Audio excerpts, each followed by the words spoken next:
बिस्मिल्लाहिर्रहमानिर्रहीम। अस्सलाम वालेकुम। आप सबको विद BB2 चैनल पे खुश आमदीद। मेरी ये वाली जो वीडियो है वो क्रॉनिक लिम्फोसिटिक ल्यूकीमिया के बारे में है, जिसकी एब्रीविएशन CLL है। ये बेसिकली आपके ब्लड का और बोन मैरो का कैंसर होता है। बोन मैरो आपको पता ही होगा, वो जो स्पंजी टिश्यू होता है जो जो बोन्स के अंदर होता है, जहाँ पे ब्लड सेल बनते हैं, यानी कि जो हड्डी के अंदर जो गूदा होता है उसको जो है ना बोन मैरो कहते हैं। और इस जो कैंसर को क्रॉनिक लिम्फोसिटिक ल्यूकीमिया इसलिए कहा जाता है कि ये स्लो ग्रो करता है, मतलब दूसरे ल्यूकीमियाज की बनिस्बत। और जो लिम्फोसिटिक का मतलब ये है कि जो आपके जो ब्लड सेल्स जो जिसमें एक वाइट ब्लड सेल जिसकी जो इसको लिम्फोसाइट बोलते हैं, और वो इन्फेक्शन को जो है ना ख़त्म करने में मदद करते हैं, उनका कैंसर है। यानी कि लिम्फोसाइट्स का कैंसर है, इसलिए इसको हम लिम्फोसिटिक ल्यूकीमिया कहते हैं। अच्छा, जो क्रॉनिक लिम्फोसिटिक ल्यूकीमिया है आमतौर पे जो है ना बड़ी उम्र के लोगों को अफेक्ट करता है, और फिर इसकी मुख्तलिफ ट्रीटमेंट ऑप्शन भी अवेलेबल है। अब मैं इसकी आपको सिम्टम बता देता हूँ।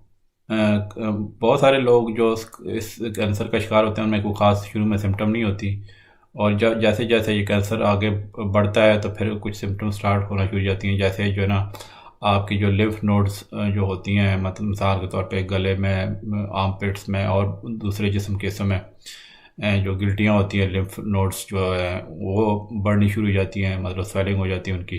फिर आपकी बॉडी में फटीग हो जाती है, यानी थकावट महसूस होती है, बुखार हो सकता है। फिर आपके जो पेट के जो है ना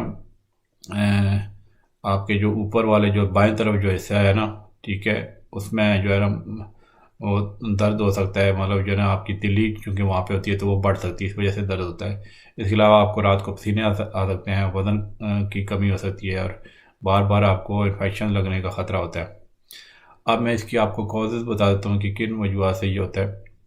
आमतौर पे कैंसर की कोई ख़ास वजह नहीं समझ आती हैं, लेकिन ये कि बेसिकली क्या होता है कि जो आपका जो DNA जो सेल्स का DNA होता है ना, वो DNA का काम क्या होता है कि वो सेल्स को इंस्ट्रक्शन देता है कि एक हद तक आप मतलब जो है आप ग्रोथ करनी है, और फिर ये ना कि वो फिर सेल्स जो है ना उनकी ग्रोथ के बाद फिर ऑटोमेटिकली वो उनकी वो जो है ना डेथ हो जाती है। लेकिन ये कि जो जब कैंसर होता है उसमें ना कि जो उन्हीं सेल्स की जो मतलब DNA की म्यूटेशन हो जाती हैं, मतलब उसमें चेंजेस आ जाती हैं, जिसकी वजह से वही सेल जिनकी ग्रोथ मतलब एक हाथ से ज़्यादा नहीं होनी चाहिए, वही ज़्यादा ग्रो करना शुरू हो जाते हैं। ठीक है, तो इसी वजह से ना वो फिर जो है ना वो जो सेल जो ग्रो करते हैं वो चूँकि ज़्यादातर अब नॉर्मल होते हैं, तो वो जो है ना दूसरे जो हेल्दी सेल्स होते हैं उन पे हावी हो जाते हैं, तो इस वजह से ना उनका जो है ना हेल्दी सेल्स का भी फंक्शन जो है ना वो ख़राब हो जाता है। अच्छा, तो इसके साथ इस तरह की जो DNA में म्यूटेशन जो आती हैं इस कैंसर होने की, उसके कुछ रिस्क फैक्टर हैं जो मैं आपको बता देता हूँ।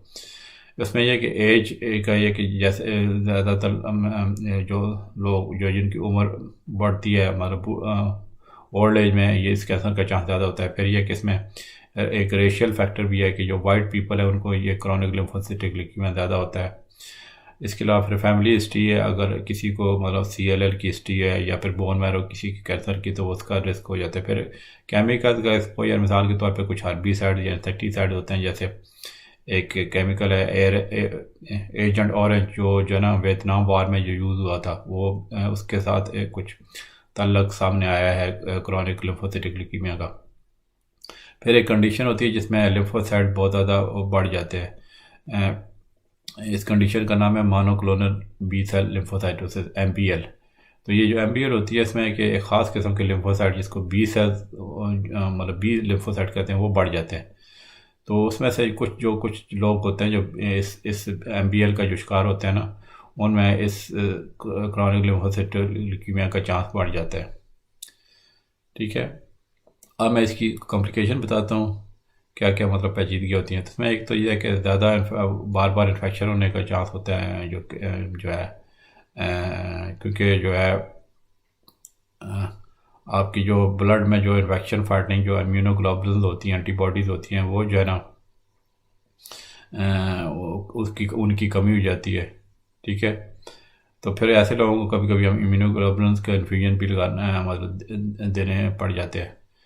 फिर ये कि कुछ केसेस में ये जो क्रोनिक लिम्फोसिटिक ल्यूकीमिया थोड़ा एग्रेसिव हो जाता है, जिसको हम diffuse large B cell lymphoma कहते हैं।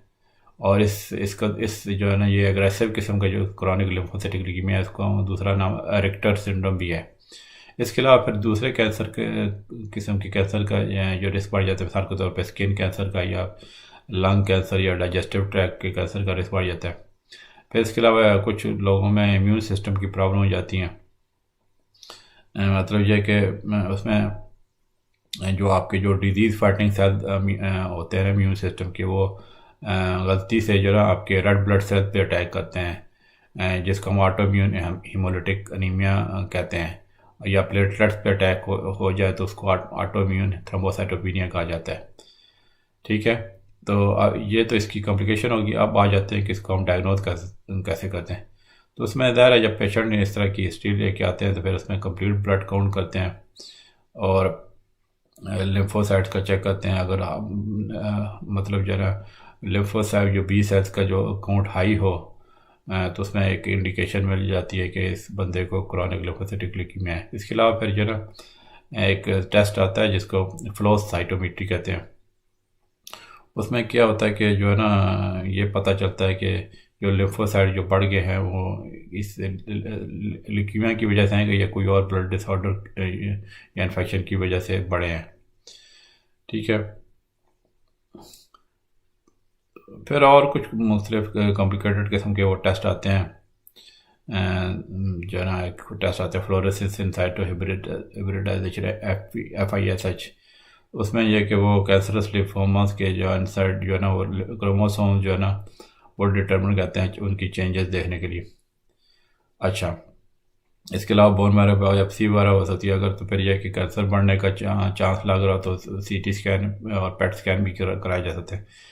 फिर इसमें स्टेजेस भी आ जाती है कि मतलब किस स्टेज पे कैंसर है कि, और फिर उसकी मतलब जो स्टेजिंग है वो एक तरह की ट्रीटमेंट डिटर्मिन करती है। अब आ जाते हैं कि इसकी हम ट्रीटमेंट कैसे करते हैं। उस पर ट्रीटमेंट डिपेंड करता है कि इसकी स्टेज कौन सी है, मतलब शुरू में है या एडवांस स्टेज में है। तो उसमें यह है कि इसमें क्रोनिक लिम्फोसिटिक ल्यूकीमिया की हमारे बात ख़ास ये है कि अगर तो शुरू में इसकी कोई ख़ास सिम्टम नहीं है और इसमें कोई ये भी चांस मतलब अगर मतलब टेस्ट पे ना मिले कि वो मतलब ज़्यादा वर्स हो रहा है, तो उसकी शुरू में ट्रीटमेंट की ज़रूरत नहीं होती है। क्योंकि जो है ना कि कुछ स्टडीज़ हुई हैं जिसमें पता चलता है कि जो मतलब अगर जल्दी मतलब जल्दी ट्रीटमेंट इसकी की जाए ना, तो वो उसकी कोई पेशेंट की वो कोई मतलब जो है ना वो उतना ख़ास फ़ायदा नहीं है, मतलब उससे पेशेंट की कोई उम्र नहीं बढ़ जाती। जबकि ज़ाहिर है जो ट्रीटमेंट के जो मतलब ज़ाहिर है इसकी जो जो दी जाती हैं उनका फिर साइड इफ़ेक्ट्स के ज़्यादा नुकसान हो सकते हैं। तो मतलब ये एक एग्जांपल है। वैसे तो आमतौर पे यही कहा जाता है ना कि कैंसर जितना जल्दी उसको डायग्नोज और ट्रीटमेंट उसकी हो जाए तो इंसान के लिए अच्छा होता है। लेकिन ये वाला कैंसर है शुरू शुरू में मतलब जैसे अगर बीमारी मतलब उसका उतना चांस नहीं है कि बढ़ नहीं रही है तो उसकी कोई ख़ास ट्रीटमेंट का कोई फ़ायदा नहीं है। तो इसमें फिर यह है कि हम उसको शेड्यूल बना लेते हैं कि पेशेंट के मतलब जो है ना हर 3-4 महीने बाद उसका जो है ना ब्लड टेस्ट कर सकते हैं कि मतलब उसकी कंडीशन मॉनिटर करने के लिए कि वो कैंसर बढ़ रहा है या उधर ही है, या मतलब जो है उसका मतलब क्या प्रोग्रेशन है। फिर यह कि अगर लट से हमें पता चल जाए कि इंटरमीडिएट या एडवांस स्टेज में कैंसर चला गया है तो उसकी फिर हम ट्रीटमेंट हम करते हैं। उसमें कीमोथेरेपी आ जाती है। बेसिकली वो ड्रग ट्रीटमेंट है, वेन के थ्रू दी सकती है या पिल फॉर्म में भी दी जा सकती है। उसमें यह कि एक कीमोथेरेपी ड्रग भी दी जा सकती है या फिर कम्बिनेशन ऑफ ड्रग दी जाती है। इसके अलावा फिर टारगेटेड ड्रग थेरेपी होती है जो बेसिकली जो कुछ कैंसर सेल में स्पेसिफिक किस्म की अबनॉर्मलिटीज है उसको ब्लॉक करती है।